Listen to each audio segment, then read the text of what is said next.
Megastar Chiranjeevi 'విశ్వంరాజ్' సినిమాతో బిజీగా ఉన్న సంగతి తెలిసిందే. డైరెక్టర్ వశిష్ఠ దర్శకత్వంలో తెరకెక్కుతున్న ఈ సినిమా సంక్రాంతికి రిలీజ్ కాబోతోంది. ప్రస్తుతం ఈ సినిమా షూటింగ్ శరవేగంగా సాగుతోంది. అయితే ఈ సినిమా ఒక విజువల్ వండర్ అని, సోషియో ఫాంటసీ థ్రిల్లర్ అని ముందు నుంచి చెబుతూ అంచనాలు పెంచుతున్నారు. కానీ 'విశ్వంరాజ్' సినిమాలో సిస్టర్ సెంటిమెంట్ కూడా ఉంటుందని వార్తలైతే బయటికి వస్తున్నాయి. తాజాగా ఆ వార్తలు నిజమే అని క్లారిటీ ఇచ్చింది ఒక నటి.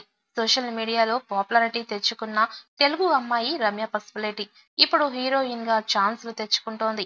త్వరలోనే మారుతినగర్ సుబ్రహ్మణ్యం అనే సినిమాతో రాబోతోంది.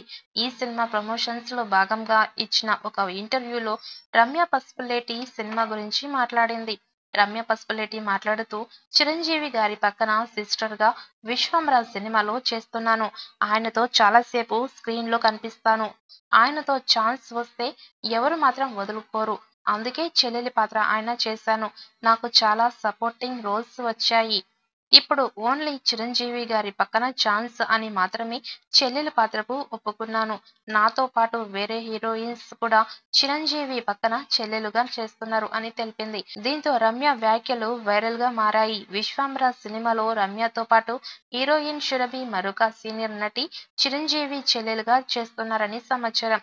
ఇక త్రిష, ఆశిక రంగనాథ్లు హీరోయిన్స్ గా నటిస్తున్నారు అని ఆల్రెడీ అధికారికంగా ప్రకటించారు.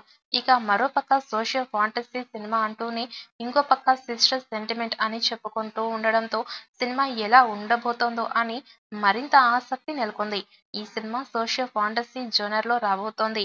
మెగాస్టార్ చిరంజీవి గతంలో చేసిన జగదేక వీరుడు, అతిలోక సుందరి టైప్ లో ఈ సినిమా ఉండబోతోంది అంటూ వార్తలు కూడా వస్తున్నాయి.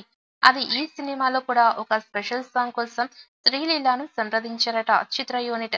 ఇక హీరోయిన్ గా వరుసగా సినిమాలు చేస్తున్న తరుణంలో ఇలాంటి స్పెషల్ సాంగ్ తాను చేయను అని చెప్పేసిందట. కేవలం శ్రీలీల మాత్రమే కాకుండా గతంలో చాలా మంది హీరోయిన్స్ కొన్ని సినిమాలో స్పెషల్ సాంగ్స్ ఐటమ్స్ కూడా చేస్తూ కనిపించారు. వాటి వలన పెద్దగా ఒదిగిందేమీ ఉండదు. సమంత, కాజల్ లాంటి వాళ్ళు కూడా కొన్ని సినిమాల్లో స్పెషల్ సాంగ్స్ చేశారు.